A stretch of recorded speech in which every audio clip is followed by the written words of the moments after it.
Viavi sells across the globe an incredibly broad portfolio to communication and cloud service providers and their ecosystem.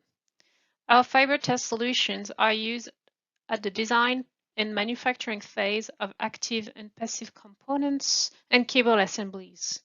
We offer a wide range of field and centralized fiber test solutions for the deployment and commissioning of any fiber optic networks. Our test heads and probes monitor 24 hours over 7 days and continuously a lot of critical links to ensure network security, uptime, and performance. Viavi is a company steeped in a diverse, rich, and technologically savvy history since 1923. You've known us by another corporate name, JDSU, and over the years have seen us strategically execute many key technology acquisitions. A fiber monitoring system can be used for various applications, such as monitoring and maintenance. This is a traditional usage of fiber monitoring to detect faults and degradation on a fiber or cable, for example, due to construction work damage and/or cable maintenance. Construction and provisioning. With a centralized test head, service providers can control the deployment and installation of their complete fiber infrastructure. Network security. Detect intrusion on fiber network like fiber tapping to steal data information. Infrastructure monitoring. The fiber is then used as a sensor or is used in combination with a sensor. One example is a detection of manhole cover opening. In this presentation video, we will focus on the monitoring and maintenance of campus data center interconnect fiber links. The principle is to install test heads in strategic location of the fiber network, typically the telecom rooms. Each test head will monitor the fibers between the data center buildings. Any fault or degradation on the monitored fiber will be automatically detected and located. An alarm will then be generated by the test head and sent by email or by SNMP to a network management system. We have two types of test heads. The OTA 5000, which is a compact design, low consumption, optimized for standard fiber monitoring.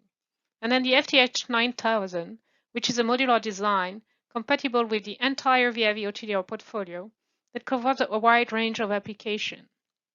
High dynamic range for very long haul application, ultra high resolutions for PON and FTTH, tunable OTDR for C/DWDM networks, plus fiber sensing applications such as temperature and strain monitoring. These two test heads can work either in centralized mode, connected to Viavi MSI system, or as standalone units, also called Smart OTU. My name is Niall McAndrew and I am Manager Technical Consulting for imVision with CommScope. This flow diagram describes the mechanism for integrating Viavi OTU with imVision. Let's see this integration in action. First, we need to configure System Manager to receive and process SNMP traps from the OTU device. I go first to the properties of the OTU device in System Manager. Then I enable Process Messages. When this option is enabled, System Manager will process any SNMP traps that come from this device. The next thing to do is define the imVision message that will be associated with the SNMP trap. Here I specify the OID of the SNMP trap that comes from the OTU device. You can find this OID value by looking up the Viavi SNMP MIB. The OID that I've specified contains the length in meters along the fiber cable where the fault is detected. In the details field, the OID is in parentheses. When System Manager receives the SNMP trap from the OTU, the actual value for the distance is taken from the details of the trap and then inserted here into the message. Finally, the message is defined as critical message. When an SNMP trap from the OTU is received by System Manager, a priority event icon will be displayed next to the OTU device. We can open the event log window to see details of this event. The details show that a critical message event about a major fiber fault was generated for port 1 on the OTU device. The distance for this fiber fault is 1,508 meters from the OTU device location.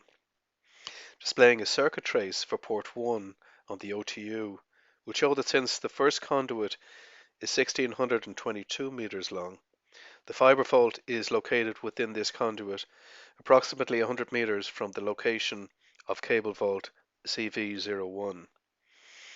By displaying the circuit trace on a geomap, we can determine an approximate geolocation for this fiber fault prior to dispatching a field crew to inspect and fix this fault.